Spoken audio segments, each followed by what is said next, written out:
who is trying to destroy the trade union movement. Well, I've got some bad news for him. And that is, if elected President of the United States, we're going to do everything that we can to rebuild the trade union movement in this country.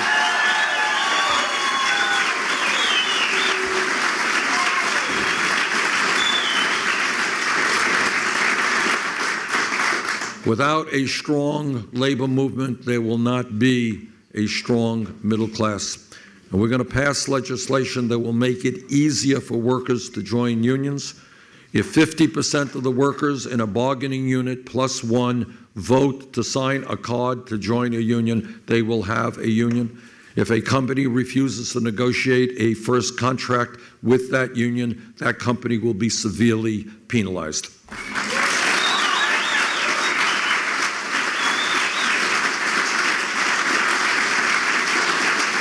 And a lot of people don't understand this.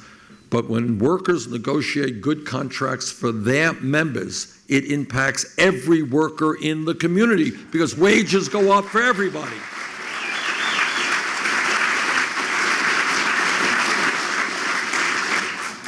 In my 25 years in Congress, I have a 98% AFL-CIO voting record. And I'm not sure that I was the guy who was wrong on that 2%. So I am not a candidate who goes to the unions and goes to workers, then leaves and goes to a fundraiser with Wall Street. You are my family. And I have worked with unions for my entire life and with working people. That is what this campaign is about. That's what I've been about my whole life. So thank you all very much for what you have done in fighting for the rights of working people. There is nothing more important than that.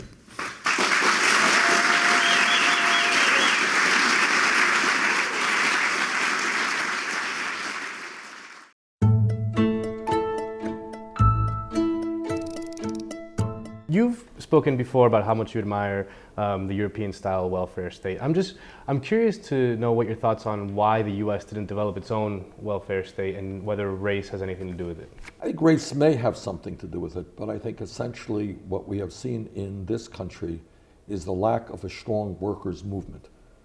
In Europe, I think you have seen political parties, labor parties, social democratic parties, who have stood up and said that we've got to make government work for all of us. Everybody is entitled to health care. Public education, public universities and colleges should be tuition free. Seniors deserve to have strong retirement benefits. Workers have rights. We're pro-union. You have seen a stronger working class political movement in Europe than I think historically you've seen in the United States. And why is that? What is unique about the United States that has prevented it from having a real labor party? That's a great question. And I think I could tell you in some respects, way back when, in the 1920s or earlier than that, where there really was a strong coming together of workers, the government came down really very hard on the Socialist Party of the time. During the 50s, you had attacks against the labor movement through McCarthyism. So I think in this country, there has been a real hostility for the working people to get together, to stand together, to create a government that works for everybody. And that's just the reality of where we're at. And I think that many people in my generation, many young people, don't quite understand how unions work, or they don't feel identified by the labor movement. How would you make a union sexy again for young people? That's a great question. Look, the answer is pretty simple. What a union is an understanding that when people come together, they have more power. That if you are dealing with your employer and you're getting low wages, and you go up to your boss and say, hey, can you give me some more money? The guy says, hey, you know what, I got 10 other people who want your job. But if you walk in with a union and you sit down and you have collective bargaining and you have the power to strike, for example, then your owners have got to listen to you. They have to listen to your demands.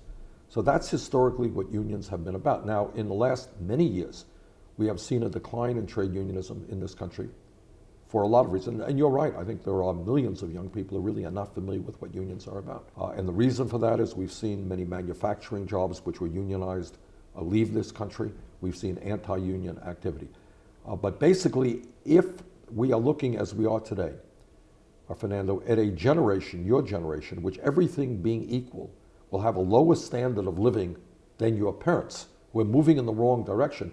Clearly, young people have got to stand together, to come together, to demand that public colleges and universities be tuition free, that we raise the minimum wage to a living wage, that we join the rest of the industrialized world and have health care for all, etc. But bottom line of what a union is that alone there are limits to what you can do. When you stand with your brothers and sisters, there's a lot you can accomplish. What about in this sort of new so-called sharing economy? Like how do you create a sort of a strong labor movement when a lot of the jobs are, you know, sort of at will, part-time employment? How do you kind of do you have to create a new class of workers or a new class or a new economic system? But let's understand, I don't think you have to create a new economic system, but what we have to do is recognize that a lot of these part-time jobs are just not great jobs. That many people who want to work full-time are forced to work part-time. So what do we have to do? I think, number one, we need new trade policies so that corporate America invests in this country rather than shutting down here and moving abroad. I think number two, we need to raise the minimum wage to a living wage. I believe it should be $15 an hour. Number three, as I've just mentioned, we need to create millions of decent paying jobs. All right? Youth unemployment is very, very high in this country. We have got to invest in, among other things, rebuilding our infrastructure, transforming our energy system to combat climate change. When you do that, you create jobs. You know, one of the topics that has risen lately in terms of our race relations is a lot of African Americans are starting to call for reparations for the many years of stolen labor through slavery. Is that something that you would support as president? No, I don't think so. I think it would be, first of all, its likelihood of getting through a Congress is nil. Second of all, I think it would be, very divisive. I think the real issue is when we look at the poverty rate among the African American community, when we look at the high unemployment rate within the African American community, the incarceration rate within the African American community, we have a lot of work to do. So I think what we should be talking about is making massive investments in rebuilding our cities, in creating millions of decent paying jobs, in making public colleges and universities tuition free, and working on childcare. Basically, targeting our federal resources to the areas that it is needed the most, and where it is needed the most are in impoverished communities, often African American and Latino. For many people on the left, progressives, whatever, when they see the support that a guy like Donald Trump is having, and they see the kinds of things that the supporters are saying, the kind of things that he's saying, it's very easy to sort of dismiss and mock. But it seems to me that his support is so widespread that it seems to be like our collective problem. How do you stare into the eyes of a Trump supporter and convince them and bring him over to the other side? How I do that, and I will do that, as a matter of fact, is to say, look, I know that you're angry, and I know that you're frustrated, and you're working longer hours for low wages, your kids can't afford to go to college, your wife is working, you're going nowhere in a hurry. Don't take it out on the Latino community. That's not the fault. It's not their fault that your standard of living has declined and that almost all new income and wealth is going to the top 1%. Don't take it out on the Muslim community. We have got to stand together around an agenda that is not based on hatred, but is based on addressing the real issues that we face. So if you're working longer hours for low wages, what does it mean? It means maybe you need a trade union. Let's make it easier for you to get into a union. It means certainly we have to raise the minimum wage. We need new trade policies. We need to join the rest of the world and have health care for all. Work with us to create a nation, an economy that works for all. Don't take out your anger on people who are worse off than you are, okay? And we have got to do everything that we can together to take on this bigotry and xenophobia of Trump and some of the others. Why do you think the Democratic Party has given up on the white working class? Or trying to win them over? Well, I certainly have not. I am from the white working class, so those are people that I feel very comfortable with. I think that one of the great problems that we have in politics today is the degree to which money influences a lot of decisions. And what you are seeing now in the Republican Party and in the Democratic Party is virtually all of the major candidates having super PACs. And when you have a super PAC, you got to go around the world and you got to chase folks who are prepared to contribute $500,000 or $1 million. And when you begin to do that, you forget about the needs of ordinary people, and you're suddenly in a mindset of worrying about your campaign contributors, the wealthiest people in this country. So I am very proud that in this campaign, I'm the only candidate on the running for the Democratic nomination who does not have a super PAC, don't want their money. We have raised more, we have seen more individual contributions come into our campaign than any campaign in the history of this country. It averages $27. So my job is to stand with working people and to take on the big money interests who have so much influence over the economy and the political life of this nation. If you had to prepare someone in 30 seconds to run a presidential campaign, what would you tell them? It's tough. I mean, it's tough. You're not going to be home a whole lot. You're going to be on the road a whole lot. You're going to see a lot of hotel rooms. You're going to give a lot of speeches. You got to worry about your voice, that it doesn't get hoarse. But on the other hand, it is very, very exhilarating, especially when we are seeing the kind of incredible support that we're seeing from a lot of folks, especially who have given up on the political process or have not been involved, a lot of young people, working class people. So what I would say is think twice about doing it, and I did. We thought, my wife and I thought a whole lot about it, doing it. But once you get into it, there are the ups and the downs, but it is a very exhilarating process, and I'm very glad that I did it.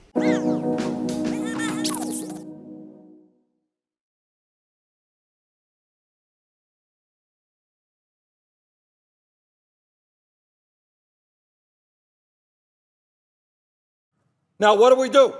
What do we do to rebuild the middle class? What do we do to create the millions of decent paying jobs that we need? Let me just very briefly describe some of the major initiatives that I intend to fight for in the new Congress. And there are 12 major initiatives which, if enacted, will transform the middle class of this country.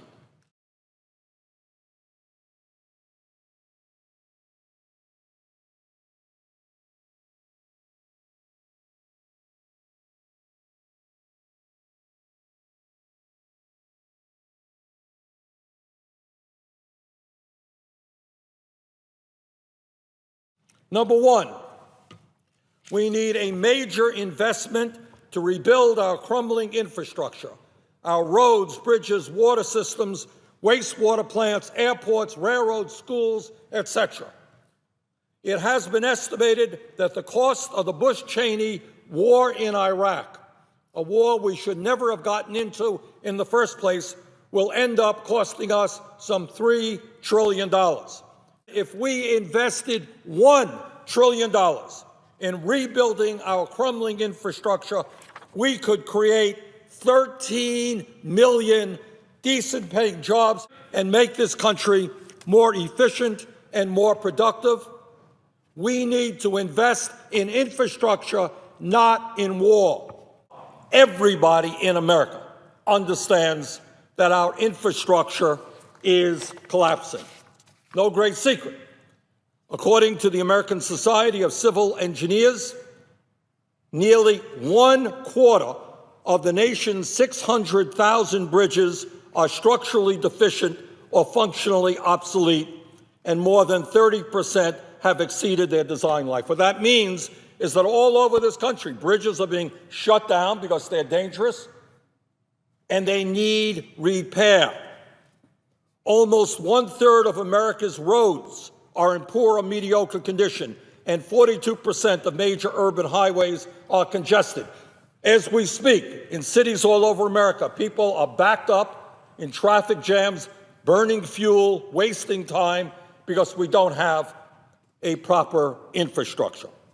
The American Society of Civil Engineers says we must invest $1.7 trillion by 2020, 5 years, just to get our nation's roads, bridges, and transit to a state of good repair. So what happens when we invest in infrastructure? What happens when you do that? Well, I'll tell you what happens. $1 trillion in infrastructure investment not only makes our country more productive and efficient, but it also creates a substantial number of decent-paying jobs. A $1 trillion investment would maintain and create 13 million decent-paying jobs. The fastest way to create good-paying jobs is to rebuild our crumbling infrastructure, and in my view, that should be a very, very high priority for this Congress. 2, the United States must lead the world in reversing climate change and making certain that this planet is habitable for our children and grandchildren. We must transform our energy system away from fossil fuels and into energy efficiency and sustainable energies. And when we do that, make our transportation system energy efficient, make our homes more energy efficient, move to wind, solar, geothermal, biomass, we can also create a significant number of good-paying jobs. When they look back on this period and they look at an issue like the Keystone Pipeline, what they will be saying is, what were you people thinking about? How could you go forward in terms of increasing the exploration and production of some of the dirtiest oil on this planet when virtually all of the scientists were telling us that we have to substantially reduce carbon emissions? Reduce carbon emissions, not increase carbon emissions. So, in my view, an important mission of this Congress is to listen to science, listen to the scientific community.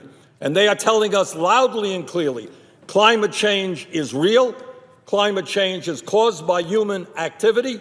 Climate change is already causing devastating problems in America and around the world in terms of drought, in terms of flooding, in terms of extreme weather disturbances. And we have got to transform our energy system away from fossil fuel into energy efficiency, into weatherization, into wind, into solar, into geothermal, and into other sustainable energies. And by the way, when we do that, we not only lead the world in reversing climate change, but we also create a significant number of jobs.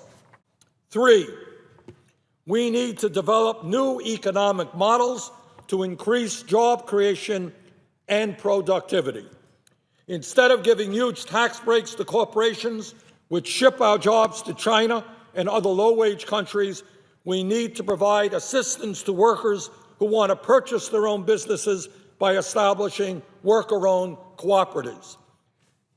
Study after study shows that when workers have an ownership stake in the businesses in which they work, productivity goes up, absenteeism goes down, and employees are much more satisfied with their jobs.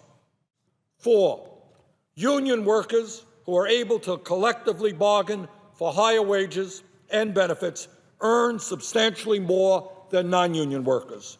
Today, corporate opposition to union organizing makes it extremely difficult for workers to join a union. We need legislation which makes it clear that when a majority of workers sign cards in support of a union, they can form that union. I want to say a few words about family values. Family values is an expression that has been used for many years by my Republican colleagues. Let me take the opportunity to briefly give a somewhat different perspective on family values, on real family values, on the values that really matter to millions of families in this country. When a mother gives birth to a baby and is unable to spend time with that newborn child during the first weeks and months of that baby's life because she does not have the money to stay home and is forced to go back to work, which is the case for millions of mothers in this country, that is not a family value. Separating a mother from a newborn baby for economic reasons is not a family value. In fact, that is an attack on everything that a family is supposed to stand for. When a wife is diagnosed with cancer and her husband cannot get time off of work to take care of her because he does not have any family or medical leave time or any sick leave time That is not a family value. That is an attack on everything that a family is supposed to stand for. When a husband, wife, and kids, during the course of an entire year, are unable to spend any time on a vacation, when they can't get together in leisure activity, when they can't relax and spend quality time with each other, that is not a family value. Let us be very clear in understanding that, in fact, in terms of protecting the needs of our families, in terms of real family values, in many, many respects, the United States of America lags behind virtually every other major country on earth.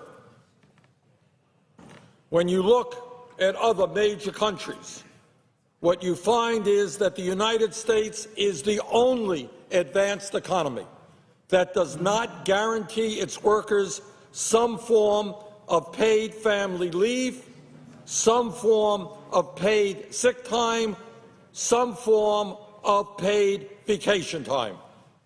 In other words, when it comes to basic workplace protections and family benefits, workers in every other major industrialized country in the world get a better deal than our workers here in the United States. That is wrong, that is a travesty, and that has got to change. Last place is no place for America. It is time for us to join the rest of the industrialized world by showing the people of this country that we are not just a nation that talks about family values, but that we are a nation that is prepared to live up to these ideals by making sure that workers in this country have access to paid family leave, paid sick time, and paid vacations, just like workers in virtually every other major country on earth. Simply stated, it is unacceptable that millions of women in this country give birth and are forced back to work because they don't have the income to stay home with their newborn babies. What is, when we talk about family values, more important for mothers and fathers to bond with their babies at a time when almost every psychologist will tell you that those are the most important weeks and months of a human being's life? What kind of family value is it when you tell a woman who has just had a baby that she cannot spend time with her child, but she has got to go back to work? This is not a family value. That is an insult to every mother, every father, and every newborn child in this country, and we have got to change that. The reality is that the Family and Medical Leave Act that was signed into law in 1993 is totally inadequate. Today, nearly 8 out of 10 workers in this country who are eligible to take time off under this law cannot do so because they cannot afford to do so, according to the Department of Labor. Even worse, 40% of American workers are not even eligible to receive this unpaid leave because they work for a company with fewer than 50 employees. In my view, every worker in this country should be guaranteed at least 12 weeks of paid family and medical leave, and that is why I am a proud co-sponsor of the Family Act introduced by Senator Kirsten Gillibrand. The Family Act would guarantee employees 12 weeks of paid family and medical leave to take care of a baby, to help a family member who is diagnosed with cancer or has some other serious medical condition, or to take care of themselves if they become seriously ill. And just like Social Security, retirement, and disability, It is an insurance program that workers would pay into at a price of about 1 cup of coffee a week. But that's not all. We have got to make certain that in this country, workers have paid sick time. It is absurd that low-wage workers in McDonald's, Burger King's, and low-wage employees all over this country who get sick are forced to work because they cannot afford to take time off. Not only is this unfair to the workers, it is also a public health issue. I don't know about you, but I am not crazy about the idea of somebody who is sick coming to work, preparing the food that I eat in a restaurant. And that is why I am supporting the Healthy Families Act, introduced by Senator Patty Murray, which guarantees 7 days of paid sick leave to American workers. This bill would benefit 43 million Americans who today do not have access to paid sick leave, and it would create a permanent flaw in workplaces where employers already provide some paid sick leave. When we talk about the disappearing American middle class, we are talking about millions of American workers working longer hours for lower wages.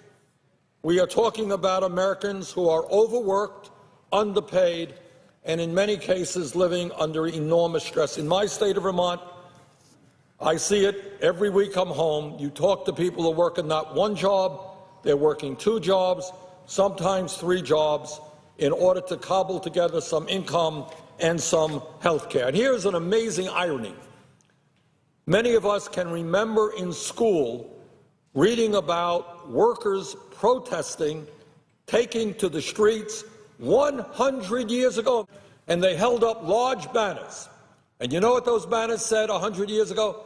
They said, "We want a 40-hour work week." A 40-hour work week is the demand 100 years ago, and today we still have not achieved that goal. In fact, today, 85% of men who are working and 66% of working women are working more than 40 hours a week. In fact, in America today, not widely known but true, our people are working the longest hours of any major country on earth, because as real wages go down, people have got to work 50 hours, they've got to work 60 hours. Husbands are working here, wives are working there, all together to cobble together some income in order to provide for the family. Today, Americans are working 137 hours a year more than workers in Japan, and the Japanese are very hard workers. We are working 260 hours more than the British, and almost 500 hours a year more than French workers. And that is why I am introducing legislation today to require employers to provide at least 10 days of paid vacation to workers in this country. This is already done in almost every other major country on earth, and it is one more way to demonstrate our commitment to real family values. So what we are saying is that if families are overworked, if husbands and wives don't even have the time to spend together with their kids, what family values are about is that at least for 2 weeks a year, people can come together under a relaxed environment and enjoy the families. That is a family value that I want to see happen in this country. The time is long overdue for us to start talking about real family values. Not about abortion, not about gay rights, but the values that the American people want to see inscribed in law to protect their families. Let us make sure that every American worker is entitled to paid family and medical leave, paid sick time, and guaranteed at least some vacation time. Those are real family values. Let's go forward and make that happen. 5, the current federal minimum wage of $7.25 an hour is a starvation wage. We need to raise the minimum wage to a living wage. No one in this country who works 40 hours a week should live in poverty. I have to say, and I think many Americans don't know it, it is not just that virtually all Republicans in the Congress are opposed to raising the minimum wage. The truth of the matter is that many of them want to abolish the concept of the minimum wage. Interestingly enough, in some of the most conservative states in America, voters voted to raise the minimum wage because they understand that a minimum wage of $7.25 an hour here in Washington, D.C., federal minimum wage, is literally a starvation wage. No family, no individual can live on $7.25 an hour. And I want to applaud all of those fast food workers all over this country, people who work for McDonald's and Burger King, for having the courage to go out on the streets and say we have got to raise the minimum wage. I applaud their courage in doing that. And I applaud all of the states, the many states around this country, including the state of Vermont, that have raised the minimum wage. In my view, if you work 40 hours a week, you should not be living in poverty. And I would hope that one of the major priorities in this Congress is to raise the minimum wage to a living wage. And I would, over a period of years, raise that minimum wage to $15 an hour. 6, women workers today earn 78% of what their male counterparts make. We need pay equity in this country, equal pay for equal work. In America today, women who do the same work as men earn 78 cents on the dollar compared to male workers. And I think we have got to address this discrimination, and we need to move forward with pay equity for women workers. 7, when we talk about the decline of the American middle class and the fact that millions of workers are working longer hours for low wages, when we talk about the fact that in the last 14 or so years, this country has lost 60,000 factories and millions of good-paying manufacturing jobs. When we put that issue on the table, we begin the discussion, which is long, long overdue, about our trade policies. That's what we have to talk about. And the truth of the matter is, from Republican leadership in the White House, the Democratic leadership in the White House, there has been support for a number of trade policies which, when you look at the cold facts, have failed. NAFTA has failed. CAFTA has failed. Permanent normal trade relations with China, PNTR, has failed. And over the years, last 30 years, you had Republican presidents, Democratic presidents, continuing to push unfettered free trade agreements, which say to an American worker, guess what? You're now going to be competing against somebody in China who makes $1.50 an hour. And if you don't like it, we're going to move our plant to China. And many companies have done exactly that. Do we think that that is fair? Do we think that's right? I don't. And right now, we're going to be coming up with the Trans-Pacific Trade Agreement, TPP. Let me, without going into great detail at this point, tell you I have very, very, very serious problems with that agreement, both in terms of the process. No member of this Congress has been able to walk into the office where these documents, highly complicated legal documents, are held, bring staff in there, copy the information. We're not allowed to do that. But we're supposed to vote on a fast-track agreement to give the president the authority to negotiate that agreement. Doesn't make a lot of sense to me. So I would hope that we use the TPP as an opportunity to rethink our trade agreements. Trade is a good thing, but American workers should not suffer from unfettered free trade. Trade should be used to benefit the middle class and working families of this country, and not just the multinational corporations.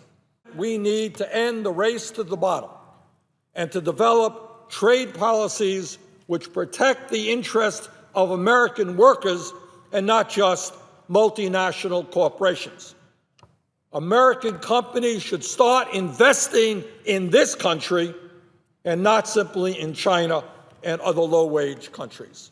Since 2001, we have lost more than 60,000 factories in this country and more than 4.9 million decent-paying manufacturing jobs.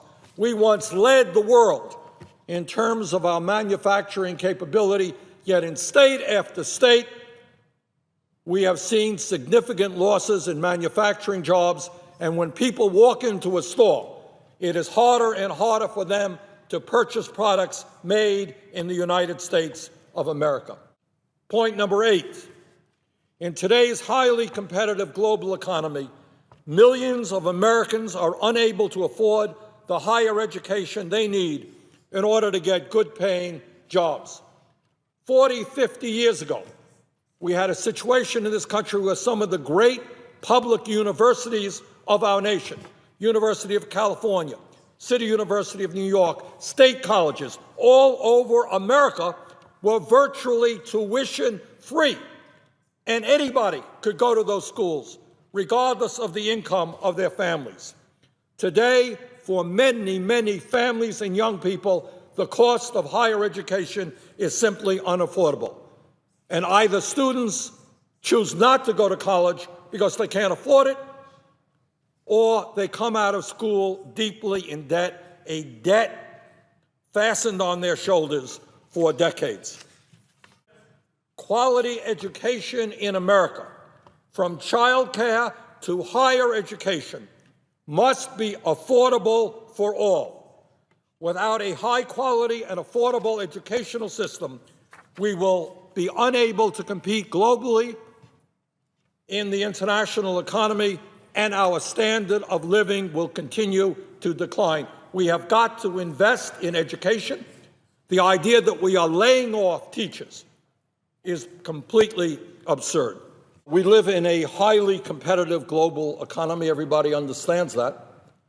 And I think we also understand that our young people are not going to do well, and our economy does not do well unless our people have the education that they need to effectively compete in this global economy. It saddens me to note that a number of years ago, the United States of America led the world in terms of the percentage of our people who had college degrees. We were number 1. Today, we are number 12. We are number 12. And the reason for that is that the cost of college has soared at the same time as the income of many middle-class and working-class people has declined. And we are in a position now where hundreds of thousands of young people thinking about their future look at the cost of college, look at the kinds of debt they would incur when they leave college, and they're saying, you know what, I don't want to go to college. I'm not going to go to college. I'm not going to get post-high school education. That is a very bad thing for this country. It is a bad thing for our economy. And we should put on the agenda, I hope high up on this agenda, the issue of how in America all of our people, regardless of the income of their families, can get the education they need without going deeply in debt. This issue of college indebtedness is a horror. I remember a few months ago talking to a young woman in Burlington, Vermont, who left medical school $300,000 in debt. Her crime was that she wanted to become a doctor and work with low-income people. Well, she shouldn't be punished for that with a debt of $300,000. And other people are graduating college, $50,000 in debt, graduate school. We have attorneys in my office who have a debt of over $100,000. We can do better than that as a nation. Point number 9, the function of banking, the banking system, is to facilitate the flow of capital into the productive and job-creating economy. That's what banking is supposed to be. People save, people put money in banks, that money goes out into the economy so that people can buy homes, create businesses. Financial institutions cannot be an island unto themselves, standing as huge profit centers outside of the real productive economy. In other words, banking must be a means to an end, improving society, creating jobs, providing people with decent housing, not simply a means by which financial institutions make more and more profit. 6 huge Wall Street financial institutions have assets equivalent to 61% of our gross domestic product, close to $10 trillion in 6 financial institutions. These institutions underwrite more than half the mortgages in this country and more than 2/3 of the credit cards. The greed, recklessness, and illegal behavior of major Wall Street firms plunged this country into the worst financial crisis since the 1930s. And every day we open up our newspapers and we see another major banking scandal. These financial institutions on Wall Street are too powerful to be reformed. They have too much money, they have too much wealth, they have too many lobbyists, they make too much in campaign contributions. Our goal must be to break them up. They have too much power, too much wealth. They must be broken up so that our financial institutions begin to serve the needs of the American people and not simply the CEOs and the stockholders of Wall Street firms. Number 10, the United States must join the rest of the industrialized world and recognize that health care is a right of all and not a privilege. I think many Americans don't know that we are the only major country on earth that does not guarantee health care to all people as a right. And yet, within this dysfunctional health care system, we today have 40 million people who have no health insurance. We have more people who are underinsured. We have millions of people with high premiums, high deductibles. And at the end of all of that, we end up spending almost twice as much per capita on health care as do the people of any other major country on earth. The time is now for us to declare that health care is a right of all people, not a privilege. We need to pass a Medicare for all single-payer system. Point number 11, millions of senior citizens in this country live in poverty, and we have the highest rate of childhood poverty of any major country on earth. I hear a lot of discussion on the part of my Republican colleagues and some Democrats that we should be cutting Social Security. Well, I strongly disagree. In my view, we must strengthen and expand Social Security, not cut it.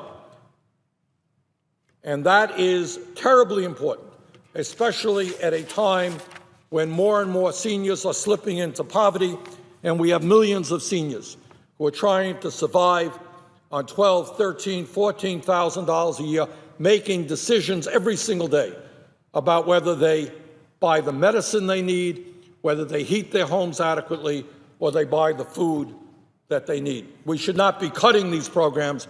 We should be expanding these programs.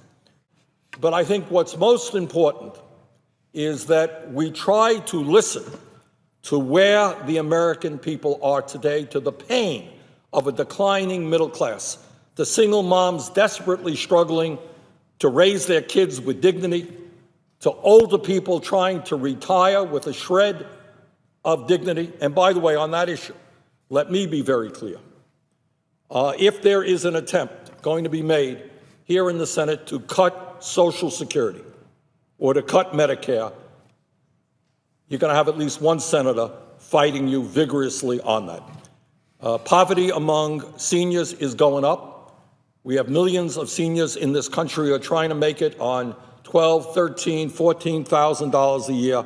And the last thing in the world we should be talking about is cutting Social Security. In fact, we should be talking about expanding Social Security.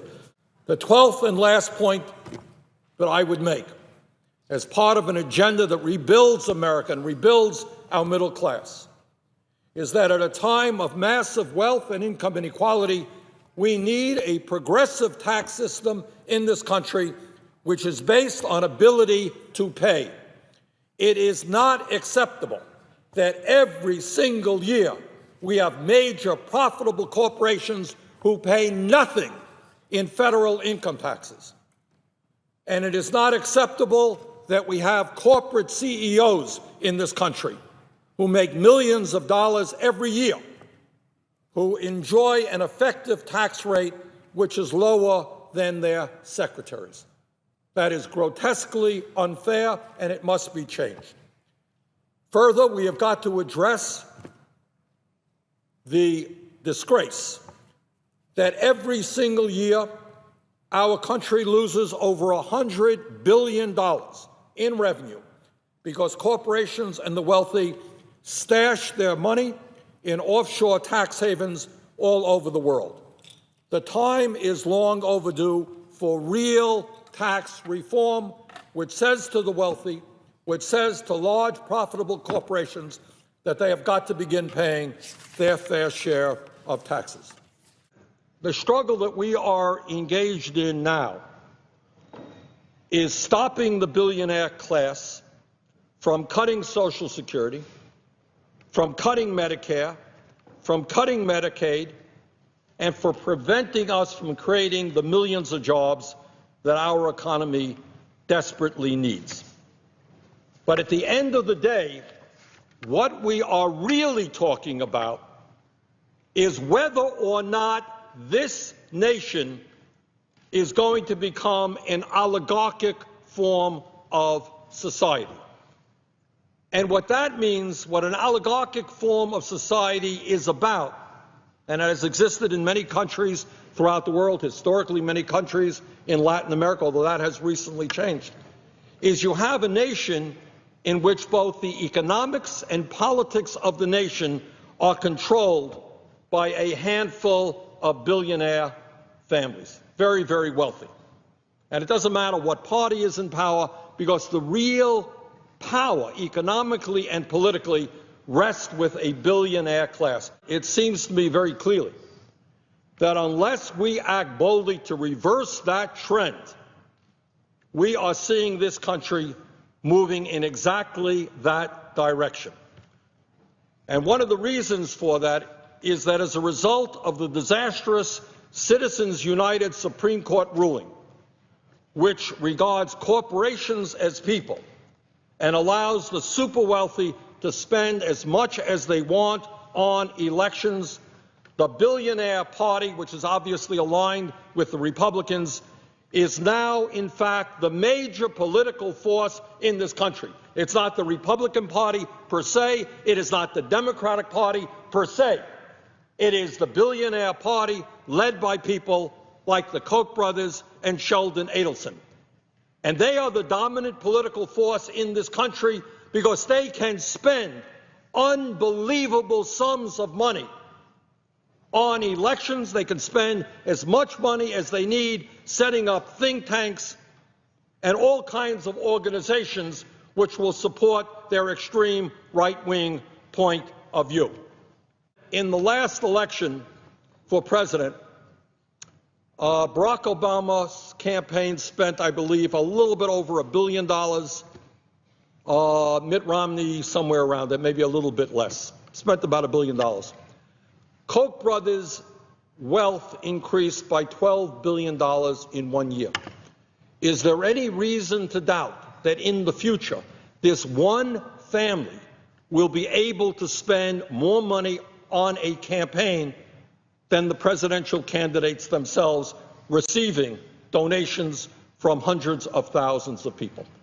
And that is where we are today. Where we are today is the very foundations of American democracy are being threatened by a handful of incredibly wealthy people who are saying, you know what, 80 billion is not enough for me. Yeah, I made 12 billion more last year. Not enough for me. I have to have more, and I'm going to get more tax cuts for myself.